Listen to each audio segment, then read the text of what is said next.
Hello students, welcome back. हम लोग ninth class का जो चैप्टर है cell the fundamental unit of life, आज उसके नेक्स्ट टॉपिक को डिस्कस करेंगे। और हम एक बहुत ही इंपॉर्टेंट टॉपिक जो शुरू करने जा रहे हैं, हमारा टॉपिक है वो है सेल ऑर्गेनेल्स। तो थोड़ा सा मैं पिछला आपको रिवाइज करवा दूं। मैंने आपको बताया था कि सेल जो है एक्चुअल में 3 हिस्सों से बना होता है। सबसे बाहर हमारे पास सेल मेम्ब्रेन होती है, बीच में न्यूक्लियस होता है, और सेल मेम्ब्रेन और न्यूक्लियस के बीच में एक लिक्विड फ्लूइड लाइक सब्सटेंस होता है जिसे हम साइटोप्लाज्म कहते हैं। और इसी साइटोप्लाज्म के अंदर बहुत सारे सेल ऑर्गेनेल्स जो हैं वो उसमें सस्पेंडेड रहते हैं, उसमें तैरते रहते हैं। तो आज हमने इन्हीं सेल ऑर्गेनेल्स के बारे में पढ़ना है कि ये क्या होते हैं, इनके क्या फंक्शन हो सकते हैं, ये कैसे दिखते हैं, इनका स्ट्रक्चर कैसा है, कंपोजिशन कैसी है, फंक्शन क्या है, वो हम सारी चीज़ें स्टडी करेंगे। तो हमारा आज का टॉपिक है सेल ऑर्गेनेल्स। चलिए शुरू करते हैं स्टूडेंट्स।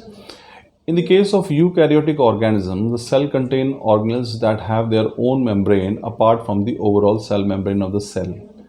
अब इसमें बताया गया कि स्टूडेंट जो यूकैरियोटिक ऑर्गेनिजम्स हैं उनमें जो सेल के बाहर सेल मेम्ब्रेन तो होती ही होती है, इतना ही नहीं, जो सेल साइटोप्लाज्म में जो ऑर्गेनेल्स होते हैं, जो अंग होते हैं सेल के छोटे छोटे अलग अलग, वो भी एक मेम्ब्रेन से कवर्ड रहते हैं। ठीक है ना।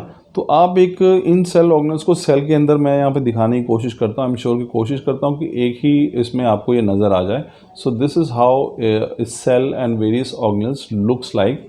तो आप देख सकते हैं कि सेल के अंदर पाए जाने वाले अलग अलग ऑर्गेनेल्स हैं। अगर आप ऊपर की तरफ स्टडी करेंगे तो लेफ्ट साइड पे ऊपर राइबोसोम्स हैं, फिर बीच में न्यूक्लियस है, माइटोकॉन्ड्रियन है, साइटोस्केलेटन है। राइट साइड पे आ जाइए, गोल्गी अपरेटस है, रफ एंडोप्लाज्मिक रेटिकुलम है, स्मूथ एंडोप्लाज्मिक रेटिकुलम है, प्लाज्मा मेम्ब्रेन आप देख रहे हैं, पेरोक्सिसोम्स हैं, सेंट्रियोल्स हैं। ये सारे के सारे सेल ऑर्गेनेल्स हैं। अभी ये इतने सारे ऑर्गेनेल्स सेल के अंदर सस्पेंडेड है, लिक्विड देख सकते हैं। अगर आप गौर से देखेंगे तो आपको ये सभी ऑर्गेनेल्स जो हैं वो इस लिक्विड के अंदर तैरते हुए नज़र आ रहे हैं। नीले रंग में देखिए आप, तो यहाँ पे सारे सेल ऑर्गेनेल्स हैं और इसमें सस्पेंडेड रहते हैं। तो हमने 1 बाय 1 जो है इन्हीं ऑर्गेनेल्स के बारे में स्टडी करना है। तो ये बेसिक सा फीचर ध्यान रखिएगा कि बाहर की तरफ आपके पास प्लाज्मा मेम्ब्रेन है और बीच में न्यूक्लियस है, और न्यूक्लियस और प्लाज्मा मेम्ब्रेन के बीच में एक लिक्विड है साइटोप्लाज्म, और उसी में ये सारे सेल ऑर्गेनेल्स जो हैं वो सस्पेंडेड रहते हैं, तैरते हुए नज़र आते हैं। तो अब हम लोग बात करते हैं स्टूडेंट्स यहाँ पे इनके सिग्निफिकेंस की। तो what is the significance of membrane bound organelles. अभी हमने पढ़ा यहाँ पे कि यूकैरियोट्स के अंदर ना केवल बाहर की तरफ सेल में एक प्लाज्मा मेम्ब्रेन होती है, बल्कि जो उसके अंदर सेल ऑर्गेनेल्स होते हैं वो भी सारे मेम्ब्रेन बाउंड होते हैं। तो आपसे सवाल जो यहाँ पे रेड कलर में आप देख रहे हैं वो यही लिखा हुआ है कि what is the significance of membrane bound organelles in a cell. यानी कि जो सेल के अंदर जो मेम्ब्रेन बाउंड एक झिल्ली से घिरे हुए अंग होते हैं उनका क्या महत्व है, ये सवाल आपसे पूछा गया है। चलिए इसका जवाब देखते हैं क्या है। The cell performs several functions. एक कोशिका जो है वो बहुत सारे फंक्शन या कार्य जो है वो करती है। The organelles are useful because they allow the separation of different functions that are being performed by the cell. जो ऑर्गेनेल्स हैं, ये जो कोशिका के जो अंग हैं, ये बहुत यूज़फुल हैं, बहुत महत्वपूर्ण हैं, क्योंकि वो क्या करते हैं, सभी कामों को जो है वो बांट लेते हैं, अपने अपने अलग अलग काम जो है करते हैं, जिससे सेल के फंक्शन को एनहांसमेंट मिलती है। अब देखिए, सपोज़ कीजिए हम अपनी एग्जांपल लेते हैं। हमारी बॉडी में बहुत सारे काम हैं। ट्रांसपोर्ट भी होना है हमारी बॉडी में, ब्लड या फूड का, फिर हमारी बॉडी में ऑक्सीजन का ट्रांसपोर्ट भी होना है, कार्बन डाइऑक्साइड का भी होना है। हमारी बॉडी में जो वेस्ट प्रोडक्ट बन रहे हैं उनको भी शरीर से बाहर निकालना है। हम जो खाना खा रहे हैं उसकी डाइजेशन होनी भी बड़ी ज़रूरी है। हमें दिखना भी चाहिए, हमें सुनना भी चाहिए, हमें चीज़ों को टेस्ट करना भी जो है आना चाहिए।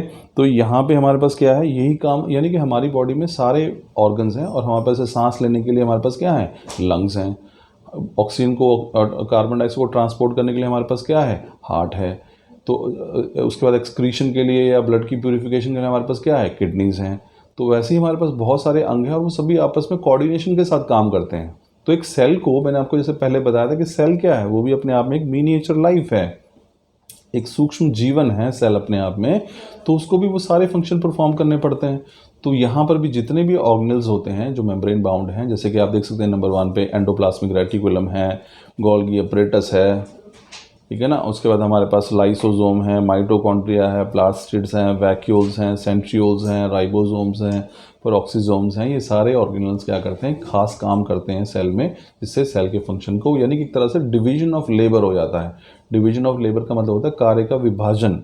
तो बड़ा इंपॉर्टेंट है।